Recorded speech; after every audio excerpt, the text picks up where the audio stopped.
playing the intro to prime time right now because the reason for it is because we started late, and another reason for it, I had everything that could go wrong went wrong, and just the way those things go. In it, technology, we love it and then we hate it, and when it does it, it gets you on your toes. And tell you what, but we got a great guest. We got Lee Newton here, and she released one of her first singles called "Daddy's Little Girl" back in 2020 of October, and became a great hit. And she's got a lot. We're going to hear a couple more of her songs and see some of the things that she's going through and got things going. She got about the Vocals of the Year at the Josie Music Awards, and all kind of great stuff like that. So we're going to talk to her, and she's on my right here, on your left, or whichever way you look at your computer. And Lee, how are you doing? I'm doing great, Jerry. We've had just a fun time even before the interview started. They should have saw us going back and forth earlier. That's really, it kind of reminds you of that old commercial, when cell phones just came out and they had us, can you hear me now? Yeah, can you hear me? Can you hear That's me? it. If I hold my hand up this way and turn this way, you'll be able to hear me. And you froze. But we got it working. I'm glad to be here. Yes. And I'm glad to have you on here. And, tell me a little bit about how did you get into really singing, into music? I know that you can tell a little bit about your dad being a cab driver, and people don't realize small towns used to have cab drivers, but you don't hear that much anymore. The little small towns, having the cab driver. But my dad was a cab driver. He passed away when I was 11, and but he and still is, I'm a daddy's little girl. And that was the first song, like you said, that I had wrote. It was actually the first one I ever wrote and released ever. But I knew it had to be a song about my dad. And because he was so, he's one of the most influential people in my lives. Just because when I was a little girl, he always, well, for one, he named me Brenda Lee. Which that right there says a lot because it does. He loved Brenda Lee, and he wanted me to sing just like her. And so when I was a little girl, he played a guitar, and I would go and ride around with him at the cab stand because that's how I got to see my daddy, especially during the summer. I would go and ride around with him, and we'd sit on the front steps with a RC Cola and a moon pie. Oh, yes, I remember those. I'll never forget the memories that I made with him sitting out there in front of the old paper mill. They closed it down last year in Canton, North Carolina. And we'd play and he'd have me sing. And he's the one that instilled the country music and the love for music in me. Now, at that time, I didn't know I wanted to be a singer. I just knew I loved to sing, and I loved having those moments with my daddy. But there were special moments there because you get to ride around, and you grew up in Canton, North Carolina, and I know exactly where that's at. I've spent about a year or so there in Swananoa and that area. Yes. And in Hickory, grew up about 30 years there.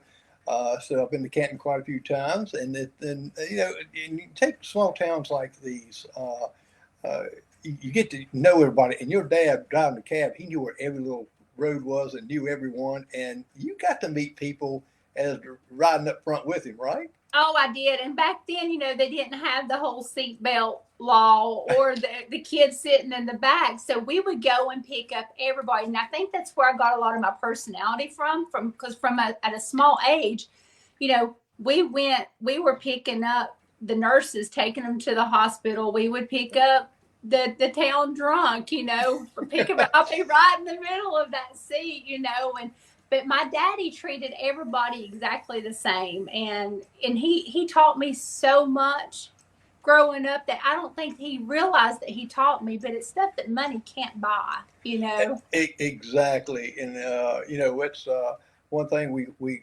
especially my age, we get to look back really the great times then. And I know my grandfather used to take me on he had a paper route for some reason. He used to be a U.S. Marshal, retired from it. I guess he went into his own franchise of paper. And I went with him, but he had to keep taking me back because I got car sick. So he had to keep Oh bringing me God. back. Well, I remember the first time I ever rode. Now from Canton to Asheville is about 25 minutes. And at that time, I had only rode around in Canton, with him. And I'll never forget, I rode with him to pick up a nurse over at St. Joseph Hospital. I think it's Mission now. But he stopped and got me my first little hamburger that was from Burger King. I'll never forget Oh, it. wow.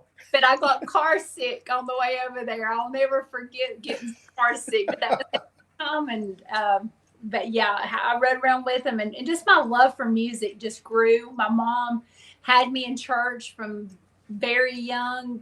I mean, literally, as much as I could talk, I was in church. And she's the one that would push me up to sing in church, and that love just kept on growing. And also, I mean, like growing up, I started listening. My first cassette was Patsy Cline, which I drove my mama absolutely crazy. I had those little pair of Walkman earphones, and I remember the Walkmans. My mom had never had her license, so we walked everywhere. And then my daddy was a cab driver, but he never really got to take us anywhere because he didn't have a car of his own. We grew up really hard, but if my daddy took us anywhere, he had to pay a cab bill, and we barely made it from week to week, even not even know if we'd even have enough food in the refrigerator, but I remember walking around with those little headphones on, singing Patsy Cline to the top of my lungs. And, and then of course it went into the Judds, and then Lori Morgan. Now, when I saw Lori Morgan, when I was like, this is what I want to be. I want to be a singer like her, because I remember her being up on stage, watching her on TV. And she'd always Lori Morgan is great, and I love some of the Take On Your Take with the Beach Boys. That's one of my favorite songs of hers. Yes, Don't Worry Baby. Yes, I just love that song.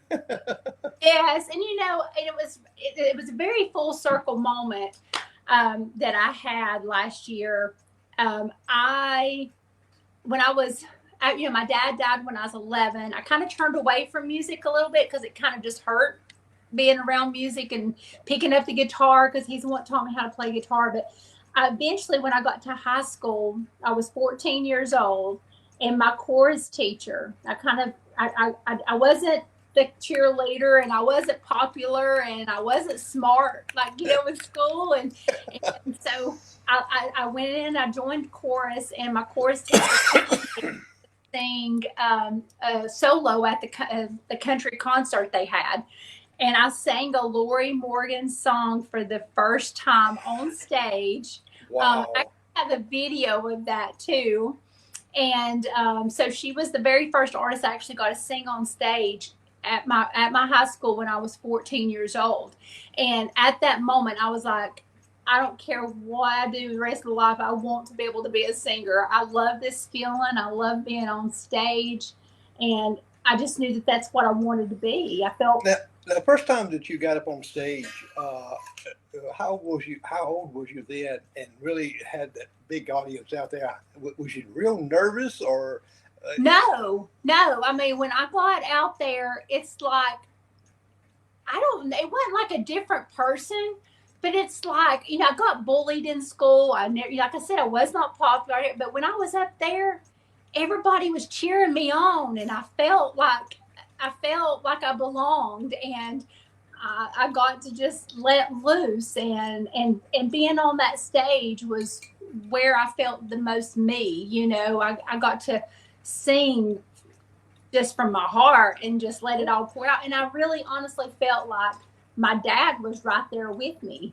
I guess some of the songs you were singing just brought back those memories. Yeah, and just knowing how proud that he would be of me for singing and stuff, because when we were being the cab, he would have like little recordings of me and him, and or me singing, and he would play it for everybody that got in the cab. Anybody that would listen, he would be playing that for, anybody. And actually on my Unleashed album, at the very beginning, it's got a recording of me and him singing when I was 7.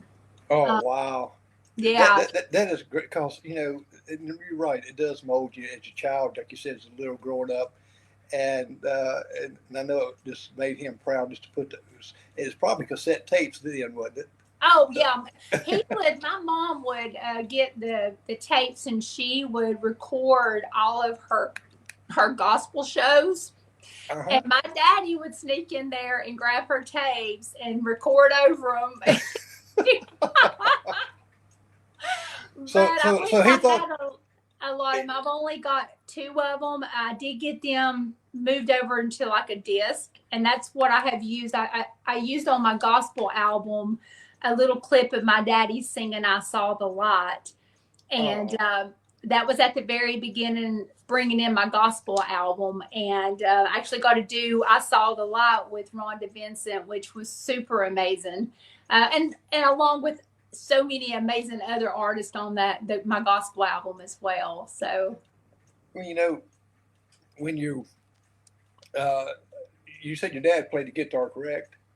Yes, yes. And so now, how many types of instruments do you play? Because I noticed I see you sitting behind the piano and also, of course, the guitar. Well, I'll tell you, I'd love to be able to play the piano like amazing, but I don't. My dream is to play a piano like that, but I played drums before in my past. In my past younger band, I would get back there and play like 4 songs on drums, and our drummer would come out and play harmonica.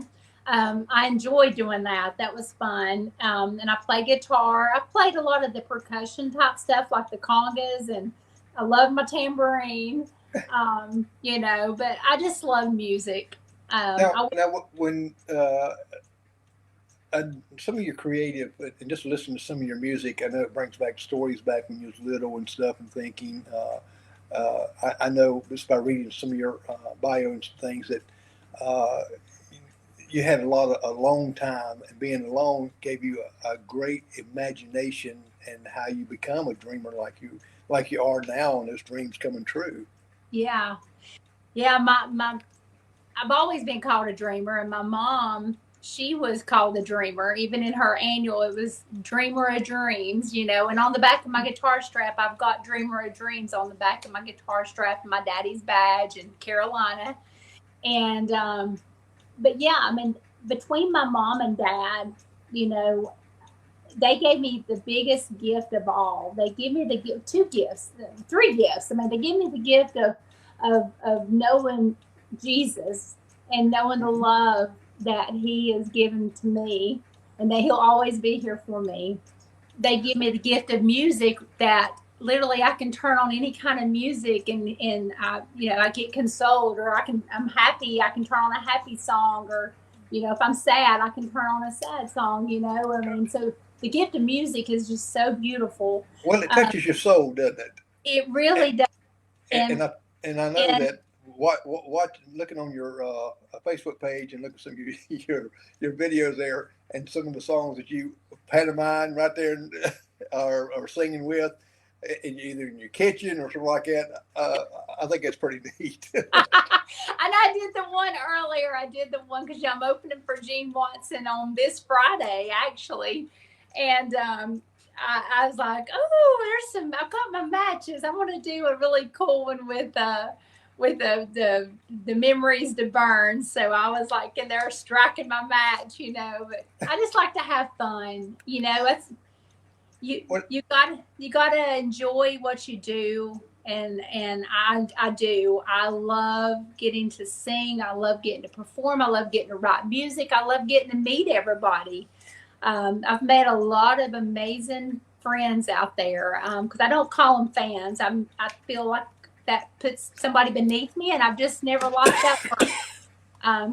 They're my friends to me. So Well, and I've seen you've met a lot of friends. I'm looking at how do you get time to do all the things you do, and plus your family. Because I've seen you playing in the snow and doing things with your children, and from birthday party to Christmas and all these things here. And I says, man, I was tired just kind of watching there, uh, but to me, it looked like you really have fun and have fun even with uh, all the artists that you are opening for, Yes. and you got.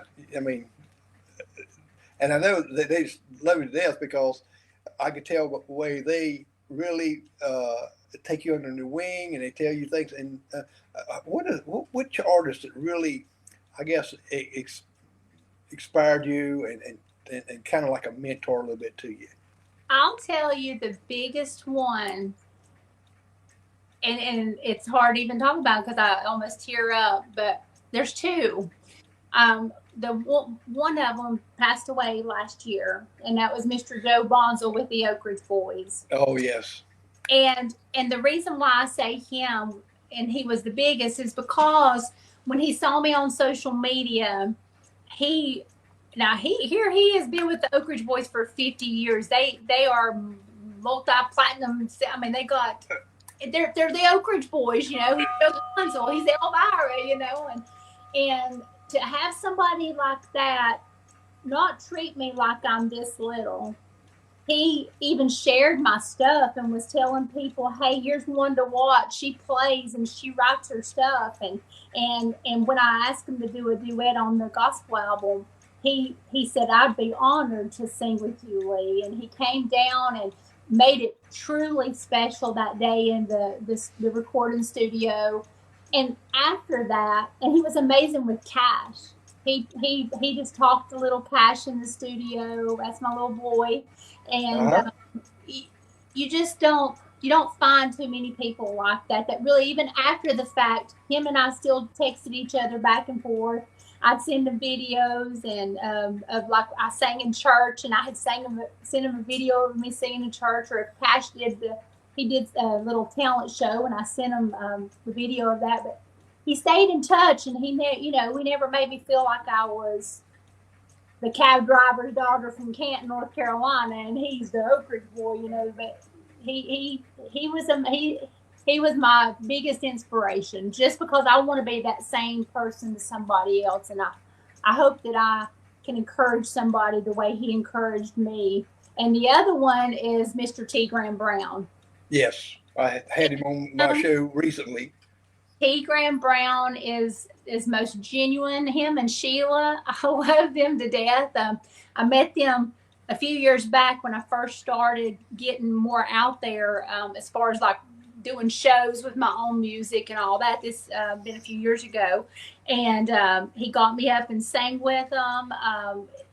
We're actually in Red Bull in Springs. I was doing a show opening up for Ronnie McDowell, and but T. Graham had a show a week prior to that, and I had my own show at this place. And the next morning, I'll never forget, we were in the kitchen doing breakfast, and he was walking out. Had a moment, and he just told me to always, keep God first, and he's always been very like sending videos to congratulate me on my album release, and he also sang a duet with me on my gospel album. So to work with him and just even be in the presence of that much talent and that much kind heart and genuine, and he's just awesome.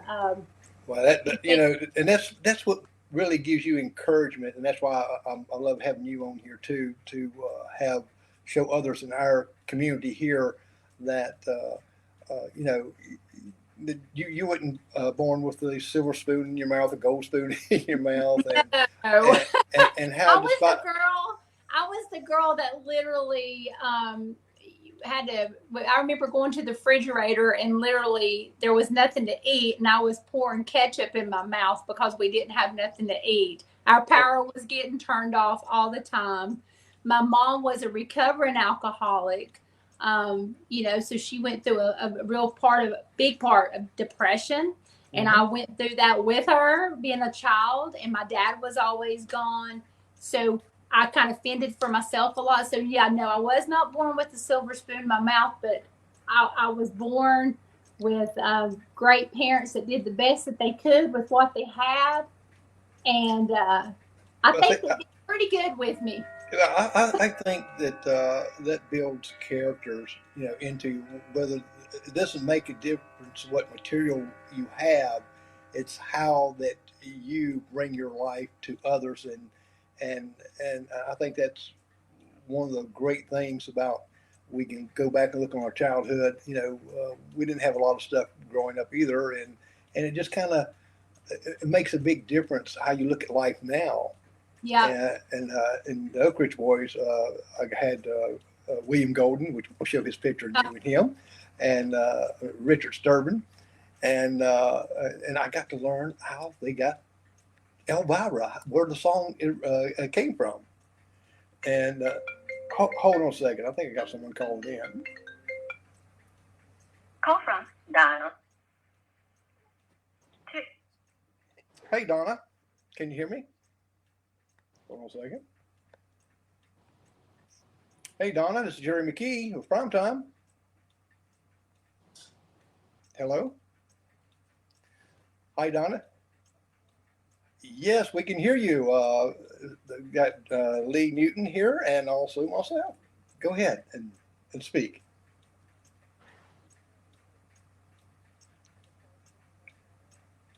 Donna, Lee, can you hear her? I cannot hear her. Okay, hold on a second. Let me make sure that we got. Hey, Donna. Hold on a second, Donna, if you would, and just make sure that my Bluetooth is connected to this thing.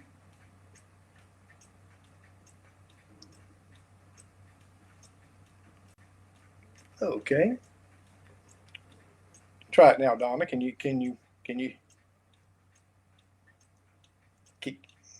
hear Lee? Hold on a second. So you can hear me. Can you hear? Yeah, and I can't hear Donna. My goodness. Diana. Diana. I bet you that is Miss Diana Taylor.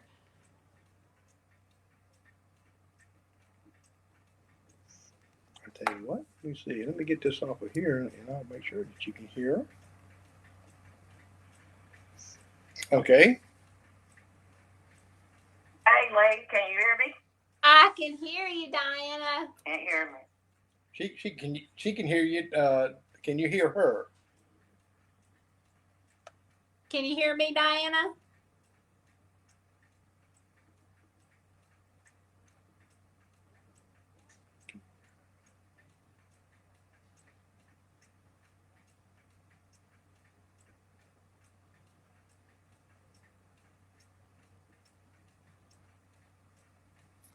Did you hear her, Lee? I did not. I couldn't hear her anymore after that. I said,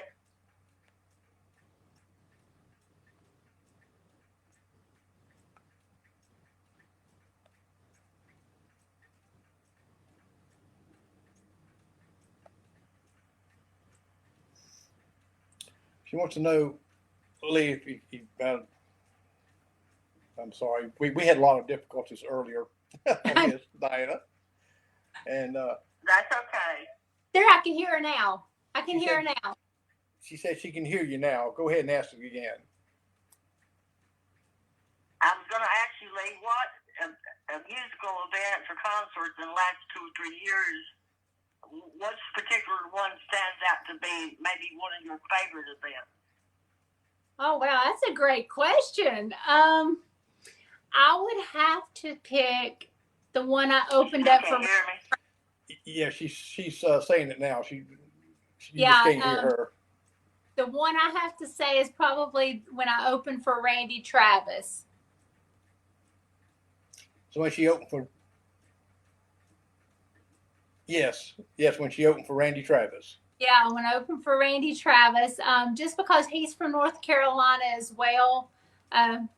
and just he came out on stage when I was doing sound check, and I actually got to sit out there with him and kind of tell him, a couple stories of my childhood with my dad. And after I got done, he told me that I did good. He made sure he was able to tell me that, and that meant so much to me.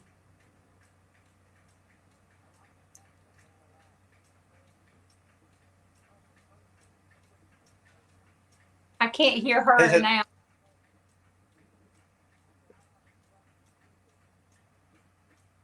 She said she always loved her music. Oh, I love you, Diana. Well, I thought I'd just call in and ask the question. I hope well, thank you. You could hear me. I thank you for the answer, Lee. Love you. I love you. She says she loves you too, and you have a great evening. Thank you for calling. Okay, bye-bye. Bye. Well, we knew that was going to go wrong too because everything went wrong. The right computer. Yes, it Bless does. your heart. Oh well, so we still hear each other right now, can't we? Yeah, as long as you was interpreting it to me, I could do it. Yeah, if everything went wrong, it could go wrong. Is the way it is, and I don't know why it's not even connecting there. But anyway, that was sweet. She lives up in Forest City. Hey, I'm telling you, my people are amazing. So they have to put up with me all the time, so they know. Well, I tell you what, let's listen to this song here, Carolina Rain. Tell me a little bit about it before we let people hear this. How did you come up with this the song? Well, Carolina Rain, I write at least 90% of the songs that I sing and I record. But Carolina Rain, my husband had played it for me about 3 years ago. And the first time I heard it, I bawled like a baby. The two songwriters on it, Tommy Barnes and Charlie Floyd. Charlie Floyd's from South Carolina, where you're from, close to the beach. But they wrote this song. I fell in love with it, and I'm like, okay, I've got to do this song for one of my albums. I didn't know when, but on my Homesick album, I knew that had to be on there, and I knew it had to be the first release. And Tommy and them let me change a few of the words to make it more fit me. But everybody thinks that I wrote it just because it does sound like something, it's autobiographical to me. And I'll have to tell you a funny story really quick before you play it. Songwriter, one of the songwriters, Charlie Floyd, he plays it in South Carolina at the beach a lot with his band. And one of my friends had went down to Myrtle Beach and went there to see. They happened to be in there watching him play, and he starts singing this song, and she turns to her husband because she didn't know who he was, and she was like, he's singing Lee's song. And he even changed the words. But it was really his, he's the one that wrote it, but it was funny that they thought that he was singing my song. I thought that was hilarious.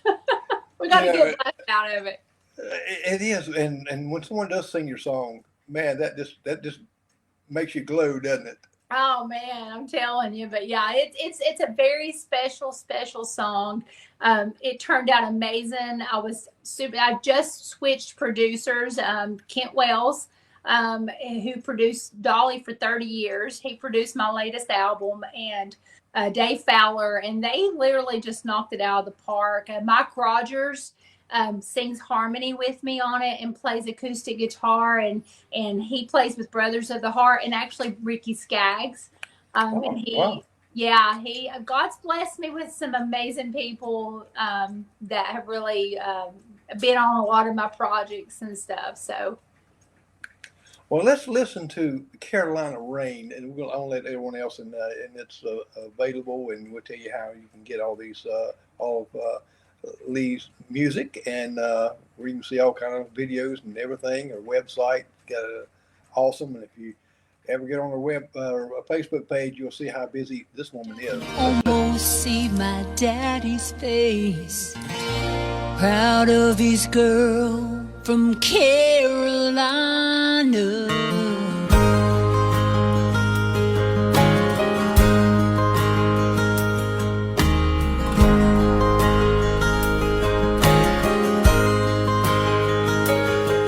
I can smell my grandma's cooking at least a country mile away. And tears still fill my eyes every time I pass by Daddy's grave.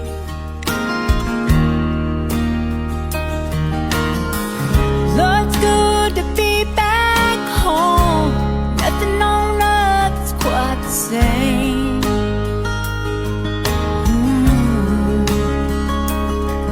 Just driving down these old familiar roads in the Carolina rain. Carolina rain. Lord, it's good to be back home again. Carolina rain, raining down on me like a long lost friend. Oh, the wind, she calls my name like the sound of a long lost train. Carolina rain.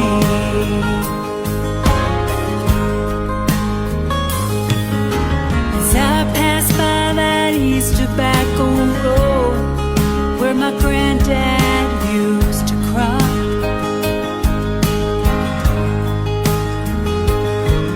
Lord, I'm glad to see it raining, 'cause those tobacco fields could sure use every drop. I've been all across this country, rocking and rolling like a rolling stone.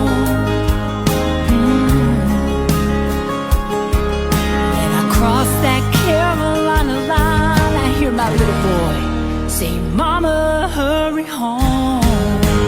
Carolina rain. Lord, it's good to be back home again. Carolina rain, raining down on me like a long lost friend. Oh, the wind, she calls my name like the sound of a long lost train. Carolina rain.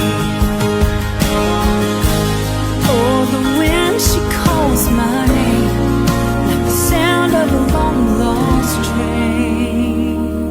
The North Carolina rain.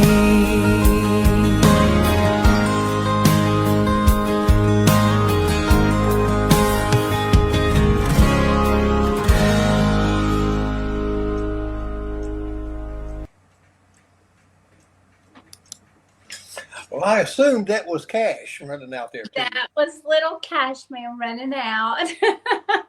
And my wonderful hubby. Well, I tell you, that was I love the song. It's because we have a lot of rain in our Carolinas here, and not much snow. A lot of people got mad here because they built up the big snow and stuff, and Oh, I know. We didn't get much snow. we got a little ice. That was it. I'll tell you, I was Carolina Rain last January 1st, because it was the first single off of the new album, which the album released in July. And I swear, as soon as I released Carolina Rain, it's like we got so much rain, and I don't think it ever stopped. I mean, up until and then when we were gone, during the summer we took the bus, the Super Chief. We went across and took Cash, and we went to the Grand Canyon and Memphis and all the way to the coast of California. And they said that here it didn't rain any while I was gone, but it's kind of like a running joke. As soon as I come back, it started raining again. So, You brought the rain back with you. yeah. So Now you played in a couple cover bands through the years, and what impresses me here too, and this is one of my favorite groups, that you performed with the 3 original members of Leonard Skinner. yes, that was amazing. Those are memories I will hang on to and cherish for the rest of my life. I was back in my 20s, and I did a show in Asheville, the Orange Hill, and Artemis, with the drummer for Leonard Skinner, he ended up doing a show. He's the one that closed it out, and I met him that night. Fast forward a few months later, and I'll never forget, I had moved into this neighborhood over in Asheville, OT, and this lady, I was talking to her outside, our new neighbor, and she was like, yeah, I said, there's a man that lives right up the road. His name's Artemis or something. He played drums or something like that. And I'm like, Artemis, really? And I was like, because there's just not that many people's name, Artemis, that plays drums. So here I went in the house, and I got, now, like I said, I'm in my 20s, and I'm like a little kid in a candy store. And I go in and get this 8x10 of him and I backstage, because we took a picture backstage. And I walk up to the top of the hill, and I knock on his door, and I'm like, do you remember me? And he did, and brought me in, and signed it. And I actually, they had just got through getting inducted into the Rock and Roll Hall of Fame, and so I got to hold the trophy, which was really cool. And then a few weeks later, the road manager reaches out to me and asks me if I'd like to go to New York and Long Island and Manhattan and do these few shows with them and the 2 of the original Honkettes, which is Leslie Hawkins and JoJo Billingsley. And I'm like, yeah.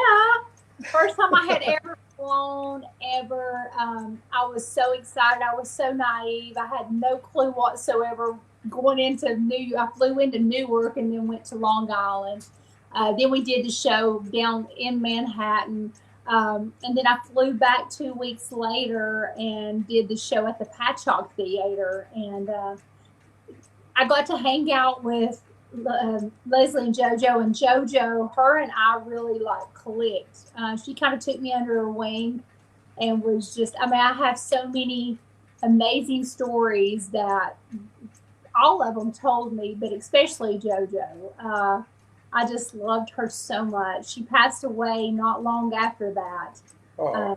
Yeah, so I will cherish those memories and pictures and everything, because back then we didn't have the cell phones that took all the cool pictures and videos, and I just didn't get as many videos and pictures that I would have loved to. But what I do have, I cherish it. It's so awesome.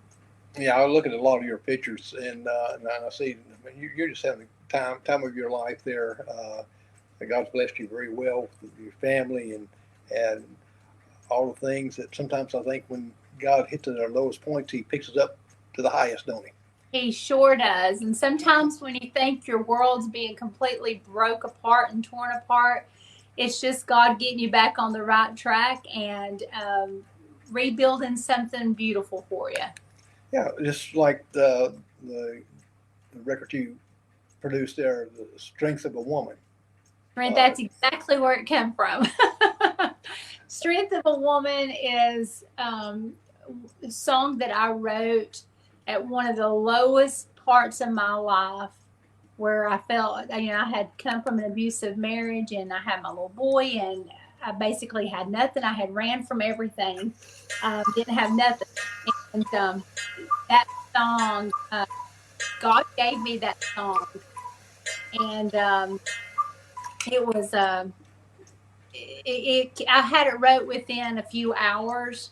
I wrote it from a healing point of myself, just what I was going through, and but I started seeing, once I got it recorded, it was on my first EP album, first time I ever went to Nashville and recorded. and God blessed me with a way to be able to record it. And I started getting it out there, and I started getting all these stories from all these women and even men, how that Wow. song had really touched them. And, you know, fast forward, you know, almost 4 years later, and now it has blown up all over social media.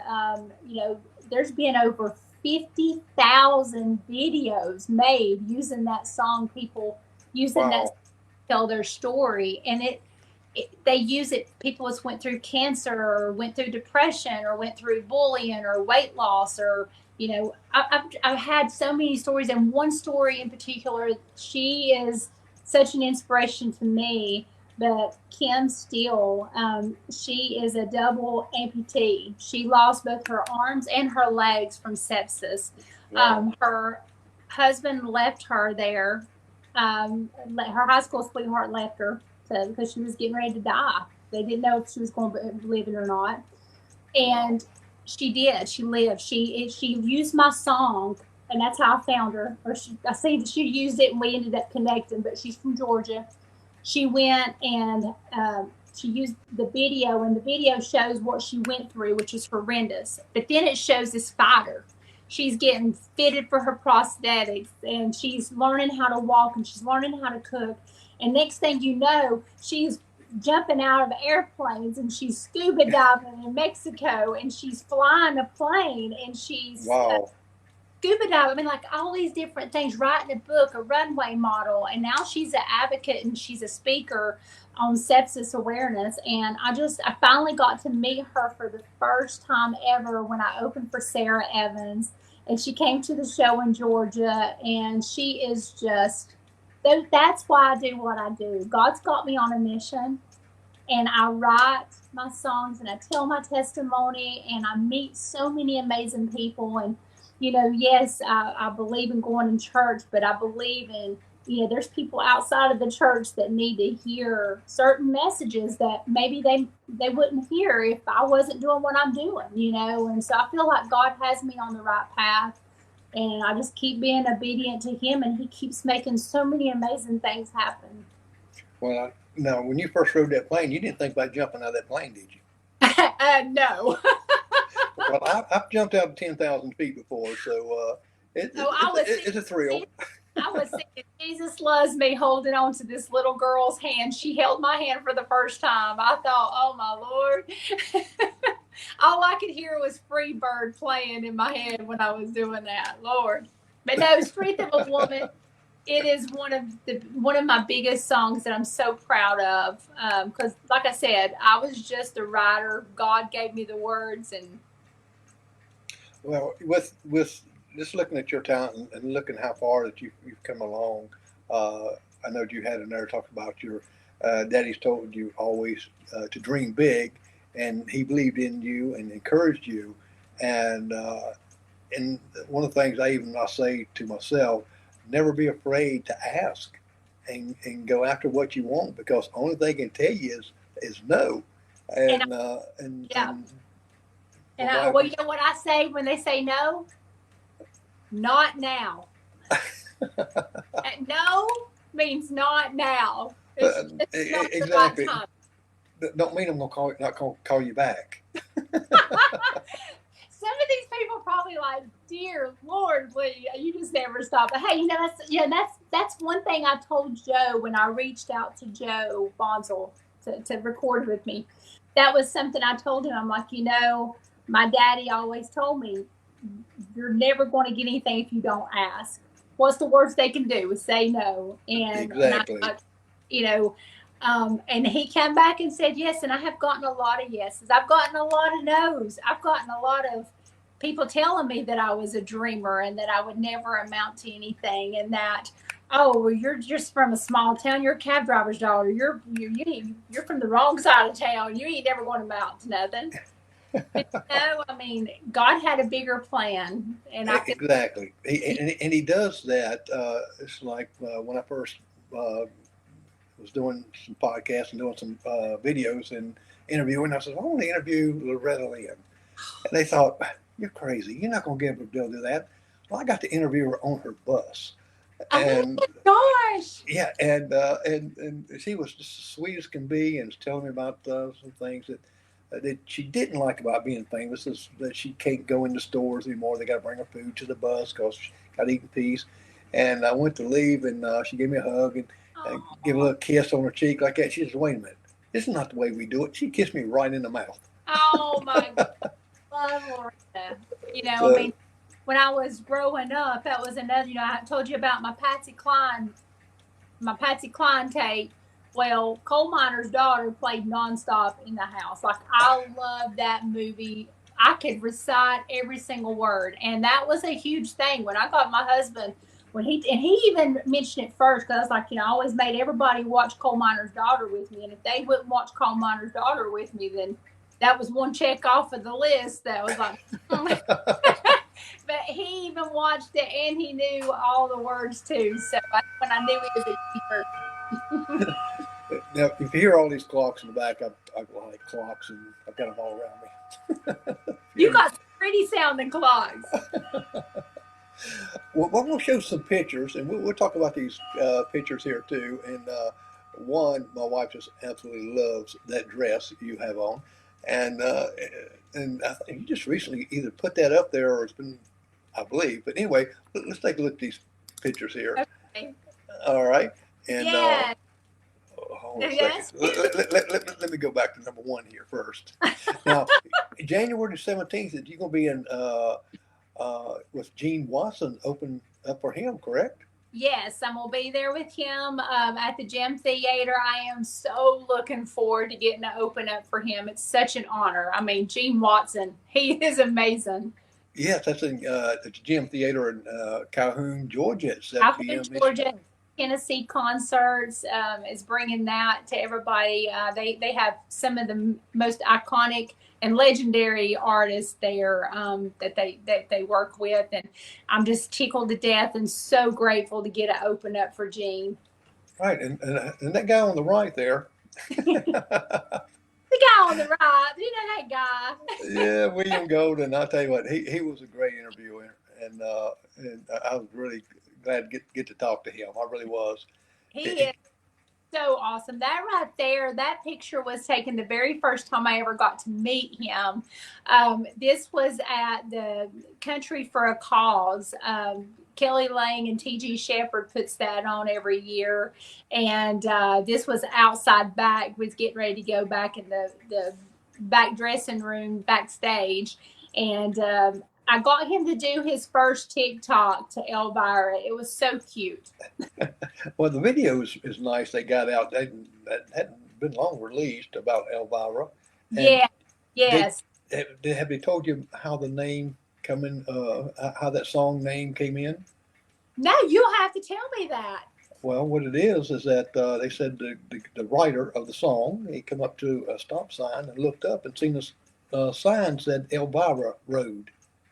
He said, "Well, that sounds neat." So he wrote down Elvira, and he went down that road, and it had so many potholes, like we do in South Carolina, all these potholes, and that's where they got the Bapa Mau from. It's from those potholes. No way. Oh my gosh. Yeah, and I thought that was great. That is. Well, let's see this next one here, T.G. Shepherd. Yes. Your special guest with you. Yeah, T.G. Shepherd. Oh, wow. That was an amazing concert, too. And it was really neat to find out, because not a lot of people know this, but he's the one, Elvis took him in when he was 13. He was homeless. Yes, he told me that great story. Yeah, so and I love the fact, because I'm a huge coffee drinker, and I love the fact that he wrote, "Best part of waking up is Folgers in your cup." Oh, wow. Yeah, I that was him. I did not know that. Yeah, you learned something new. Yes, he told me the whole story about him was at the skating rink, and they closed up and come out, and there's this two big Cadillacs coming up. And isn't that just amazing? It is. And took him home for peanut butter and banana sandwich. And that's something right there. Thinking your worlds fell apart, and here comes Elvis. That's it. And now the picture on the right here That's the dress. My wife said that's a beautiful dress. And I'll tell you, and people, I do, like I said, I write my songs. I do all the behind scenes stuff. I love marketing. I love everything. The video, Carolina Rain. Other than a few couple scenes I got my husband to do when they were running around me, I did that video myself and edited it and put it together. My pictures, I do all my pictures. There's a few pictures that I've not been able to do, but I take all of my pictures. Well, that's one thing I was going to ask you because you have a lot of great pictures that's on there, and I was wondering, do you have someone that follows you around and takes all these pictures?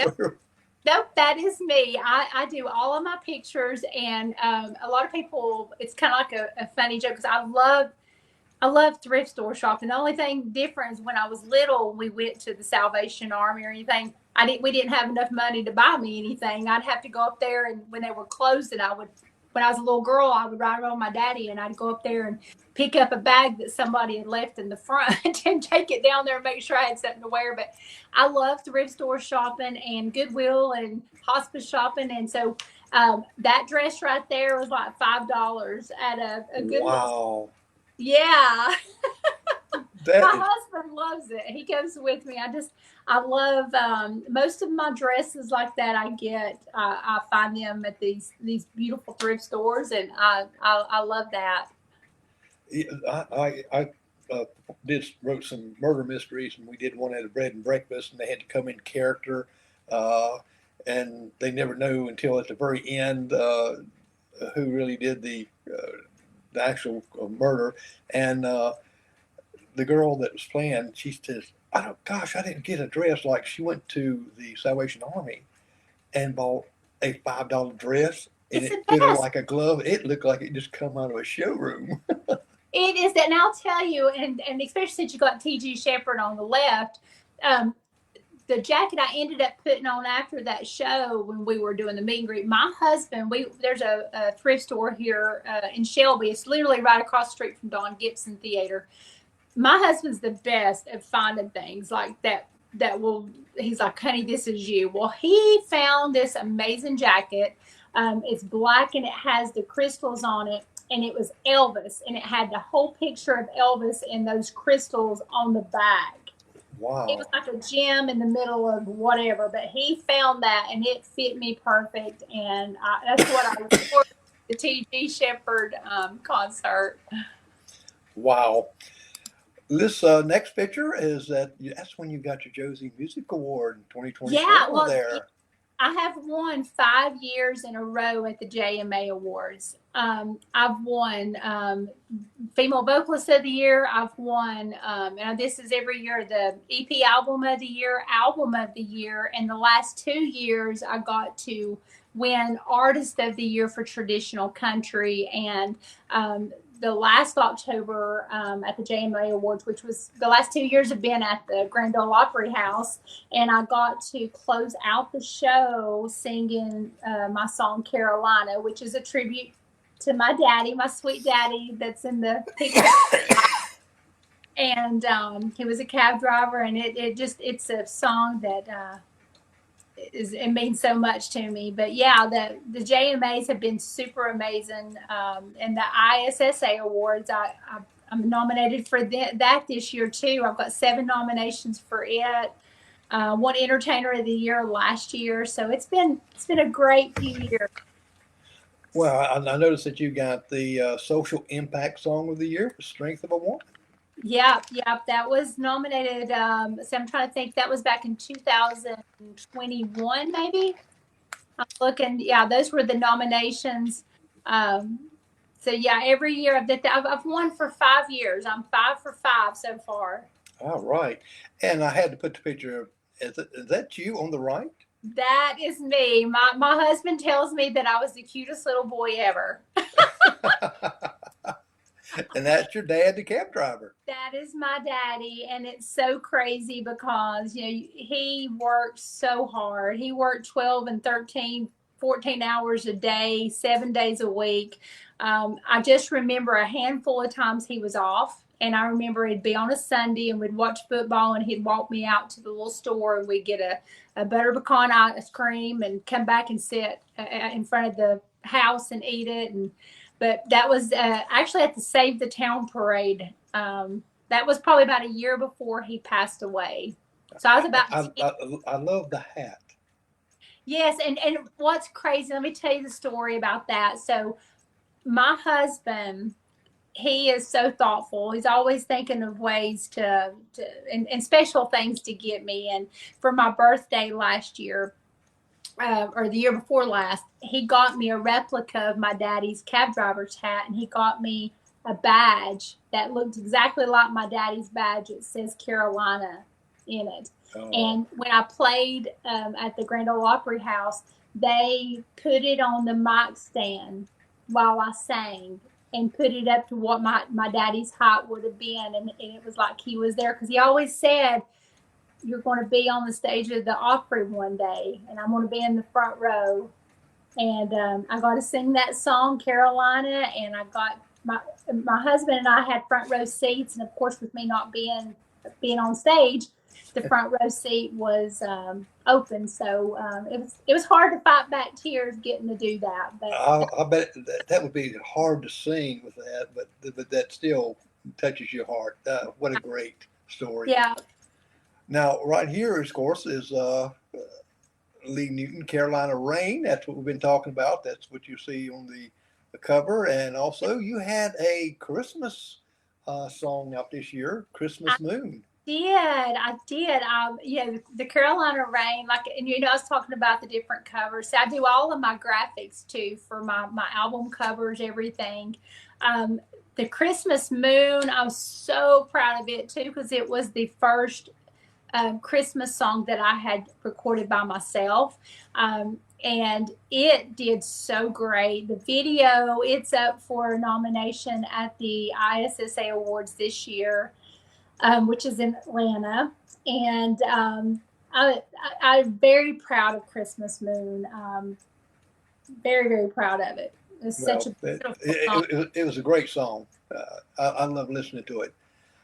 And right here is a Working Girl Blues, and that's a great picture there. I love the way the sun's coming down in the beam like that. It's like it's getting ready to beam you up. I know. Well, the Super Chief bus, I don't know if you know too much about the history of the Super Chief bus. Do you know any of the history of the Super Chief? No, I don't. Okay, so the Super Chief bus is Merle Haggard's old bus, and my husband's had it for 5 years. So we have Merle Haggard's old bus. It's actually getting painted now, but it's very sentimental to him for sure. And so I had to do the picture, especially since I recorded Working Girl Blues, because that is Merle's song. And I did it with Miss Leona, who had first originally changed the wording and had recorded it Working Girl Blues. So I had her on there with me, who was married to Merle Haggard. And then Pam Tillis is singing on there with me as well. And Leroy Parnell is playing the slide. So it turned out to be so amazing. I'm so proud of Working Girl Blues. It made it number one on the independent charts. Well, not only a great singer, and the graphics, you do great. I do a lot of graphics. I've done it for years and years. I did it for a company professionally. And you do some really cool graphics. Thank you. I enjoy it. And I do it for other people as well. I have a lot of businesses that I do it for. I do it for fellow artists, because a lot of people try to overcharge people for that stuff. Yes. I mean, they were telling me how much that.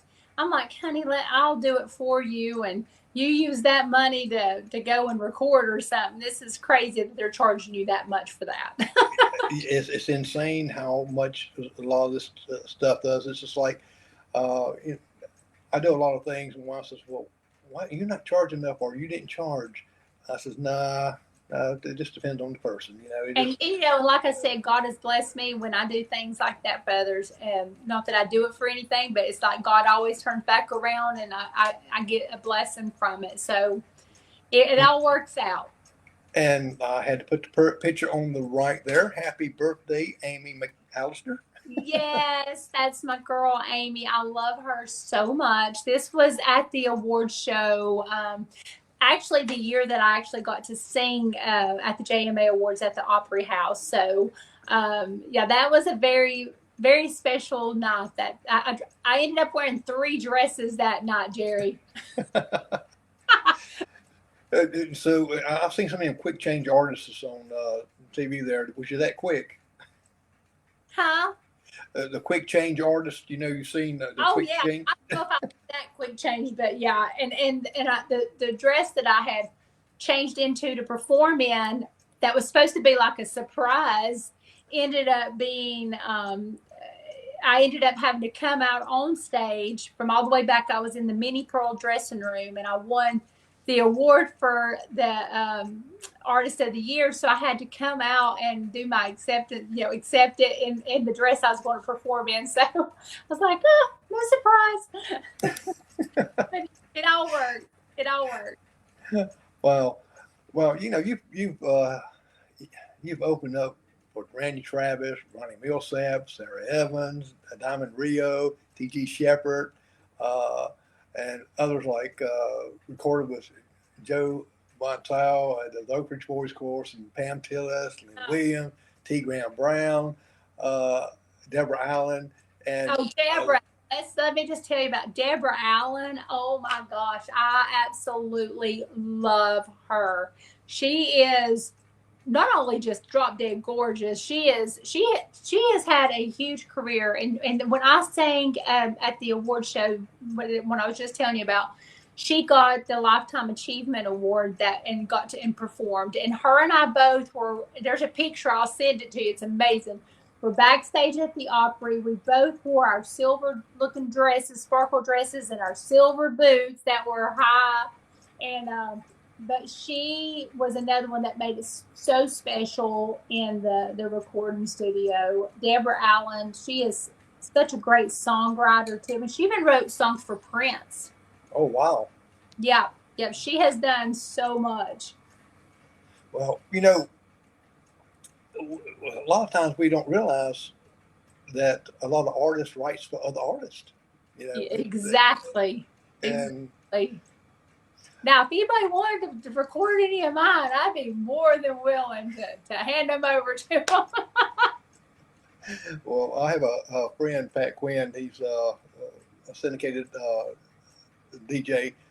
Does music all around the world for all different types of radio stations, and actually took one of yours that was the Christmas Moon and played it. And once in a while I find one like that, I'll say, hey, how about playing this for me? He said, hey, no problem. So we work together. And he is so sweet too. Yes, he is really nice. Well, we were up a little bit over an hour, because we had all these other problems, and I really appreciate you hanging in there with me, getting this stuff straightened out and going. And it's been a delight talking to you and hearing your stories. And just like I said, what impressed me more is your hard work, your family that you take care of during your work, and have time to do all those things, writing, recording, going across the United States from one end or being back up to Tennessee. And I mean, you're a very busy woman, and I just hope God continues to bless you and your family. And just keep on that hard work. You're doing a great job, and beautiful music. Blinders on and keep going straight. And if somebody says no, what am I going to say? Not now, right? Well, thank you again, and I'm going to, folks, we're going to be back next week. We're going to have April Rooker. She is a Las Vegas comedian, and she is a ventriloquist, and she does all kind of other different things, been in movies and all kinds of stuff. So we're going to be talking to her next week. And I'm Jerry McKee, and we will see you next week. Bye.